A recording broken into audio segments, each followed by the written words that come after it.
الله وبركاته. الحمد لله الكريم المنان ذي الجود والإنعام والإفضال والإحسان، والصلاة والسلام الأتمان الأكملان على من أنزل عليه القرآن في شهر رمضان، سيدنا وحبيبنا وشفيعنا محمد بن عبد الله سيد والعدنان، وعلى آله وصحبه للهدى والعرفان ومن تبعهم بإحسان إلى يوم الوقوف بين يدي الرحمن. سبحانك لا علم لنا إلا ما علمتنا إنك أنت العليم الحكيم. رب اشرح لي صدري ويسر لي أمري واحلل عقدة من لساني يفقهوا قولي. أما بعد، معاشر المسلمين, jamaah salat Isya, tarawih dan witir insyaallah yang sama-sama dirahmati Allah Subhanahu wa taala. Dengan taufik dan hidayahnya Allah, kita masih berada di musim yang sangat berharga bagi setiap seorang beriman, yang mana Nabi SAW mengkhabarkan tidaklah ada masa dan waktu ataupun bulan yang dilalui oleh setiap kaum muslimin lebih afdal, lebih mulia bagi mereka melebihi daripada bulan Ramadan. Bulan yang penuh dengan curahan dan pemberian dari Allah Subhanahu wa taala, baik berupa rahmatnya, baik berupa maghfirahnya, baik berupa pembebasan dari api neraka, baik berlipat gandanya setiap amal ibadah, yang sunnah menjadi pahala wajib, yang wajib menjadi 70 pahala yang wajib seperti bulan yang lainnya. Betul-betul suatu curahan dan pemberian yang besar dari Allah Subhanahu wa taala terhadap umat Nabi alaihi salatu wassalam. Sebagai seorang hamba yang menginginkan dekat dengan Allah, yang menginginkan dan meraih ridhonya Allah Subhanahu wa taala, tak kala mendengarkan daripada pemberian dan anugerah yang dibentangkan Allah, yang dicurahkan Allah di suatu musim, maka setiap orang yang menginginkan kebaikan dan ridhonya Allah tadi, dia akan bersusah payah untuk meraih ridha Allah Subhanahu wa taala, dan akan senantiasa berusaha tidak menyia-nyiakan waktunya untuk meraih dari ridhonya Allah taala dengan menjalankan segala amaliyah dan ibadah yang telah diajarkan baginda yang mulia alaihi salatu wassalam di bulan Ramadan.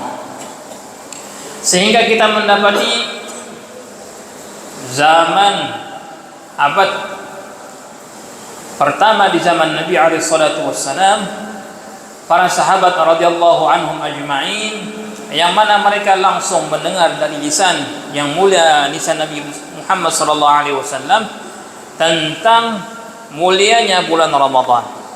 Bahkan di tengah-tengah mereka lah diturunkan perintah untuk berpuasa Ramadan, tepatnya di tahun kedua Hijriah. Bagaimanakah keadaan mereka dengan Ramadan? Bagaimanakah gigihnya para sahabat radhiyallahu anhum ajma'in dalam mengisi setiap masa, setiap saat, bahkan setiap detik dari kehidupan mereka di bulan Ramadan dengan memanfaatkannya dengan sebaik-baiknya. Apalagi kalaulah sudah terbenam matahari dan malam-malam Ramadan telah datang kepada mereka, maka jangan dikata lagi, jangan diceritakan lagi betapa ajaibnya daripada sahabat menghidupkan malam-malam Ramadan mereka. Begitu panjangnya mereka dalam salat malam, dalam mengerjakan tarawih,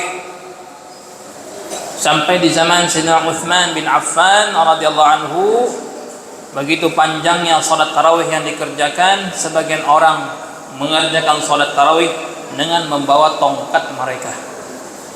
Begitu panjangnya bacaan di dalam salat tarawih, sehingga ulama mengatakan tidaklah dinamakan tarawih melainkan mereka setiap 4 rakaat ada yang namanya tarwihah, beristirahat karena panjangnya mereka dalam melaksanakan sholat itu.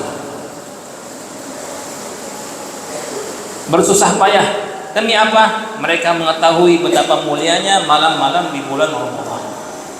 Terlebih-lebih lagi tatkala Allah Ta'ala merahasiakan suatu malam yang lebih baik dan lebih mulia daripada 1000 bulan, yang mana sepanjang Ramadan sangat diharapkanlah malam-malam tersebut adalah malam-malam Lailatul Qadar. Walaupun Nabi SAW sangat menekankan datangnya malam tersebut pada 10 malam terakhir dan lebih tepatnya di malam-malam yang ganjil, tetapi kita melihat bagaimanakah kegigihan Nabi SAW. Sayyidatuna Aisyah mengatakan, kana yajtahidu fi Ramadhan ma la yajtahidu fi ghairihi min Ramadan. Nabi bersungguh-sungguh dalam beribadah di Ramadan melebihi daripada bulan-bulan yang lainnya, dan lebih lagi gigih dalam beribadah di 10 terakhir melebihi daripada malam-malam sebelumnya di awal Ramadan. Sekarang kita melihat, bandingkan bagaimana keadaan kita di malam-malam Ramadan dengan malam-malamnya para sahabat radhiyallahu anhum ajma'in. Bagaimana keadaan kita ketika datangnya Ramadan dengan banyaknya dan berkahnya makanan yang berlimpah ruah, terlebih-lebih ketika berpuasa yang terkadang seseorang lupa maksud dan tujuan berpuasa adalah merasakan bagaimanakah tatkala seseorang tidak memiliki makanan, bagaimanakah seseorang ketika haus, bagaimanakah rasa diri ketika itu dekat kepada Allah, menahan dahaga, menahan lapar tersebut, hati berta'alluq hanya kepada Allah supaya disampaikan kepada azan maghrib dan berbuka puasa dengan penuh pahala yang telah dijanjikan oleh Allah Subhanahu wa taala. Tatkala banyak orang tidak memahami hal yang demikian, seolah-olah berbuka puasa adalah gambaran balas dendam karena tidak sarapan dan juga tidak makan siang. Tatkala dikumpulkan di zaman Sayyidina Utsman bin Affan, makanan yang banyak jenisnya beraneka ragam di hadapan beliau ketika berbuka puasa, beliau mengatakan, yarhamullahu Umar, semoga Allah merahmati Umar. Ketika berpuasa dia tidak mendapati makanan yang seperti ini. Bagaimana Abu Bakar? Bagaimana Rasulullah sallallahu alaihi wasallam? Ketika datang kepada beliau suatu pemberian sedekah, maka Nabi memerintahkan anak beliau yang tercinta Fatimah Zahra untuk membagi-bagikannya, dibagikan yang ketika hari itu mereka berpuasa sampai tidak tersisakan lagi. Ketika berbuka puasa, Nabi mengatakan, wahai Fatimah, mana makanan untuk kita berbuka? Sayyidatuna Fatimah mengatakan, ya Rasulullah, ayahanda tidak memberitahu supaya menyisakan dari sedekah tadi untuk kita berbuka. Semua sudah saya sedekahkan ya Rasulullah. Kalau engkau bilang sisakan ya Rasulullah, pastilah aku menyisakannya untuk kita berbuka puasa. Sederhana dalam setiap hal, dalam berbuka, karena tujuannya adalah untuk mendapatkan sunnah. Mensegerakan berbuka puasa adalah suatu sunnah. Makan dengan sederhana supaya mudah untuk bangun malamnya adalah suatu sunnah Nabi sallallahu alaihi wasallam. Maka Bapak hadirin yang dimuliakan Allah Subhanahu wa taala, haruslah kita belajar dari bulan Ramadan kesederhanaan dalam kehidupan, dan semaksimal kita mengisi waktu-waktu kita dengan beribadah kepada Allah Subhanahu wa taala.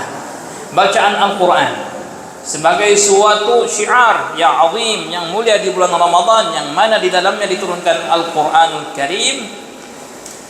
Kita dapati orang-orang terdahulu betul-betul mengetahui dan menghargai bulan diturunkan Al-Qur'an, sehingga berlomba-lombalah mereka dalam membaca Al-Qur'anul Karim.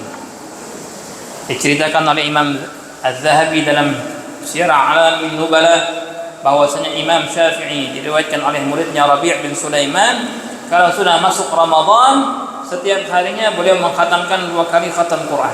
setiap hari. Siang hari sekali, malam hari sekali.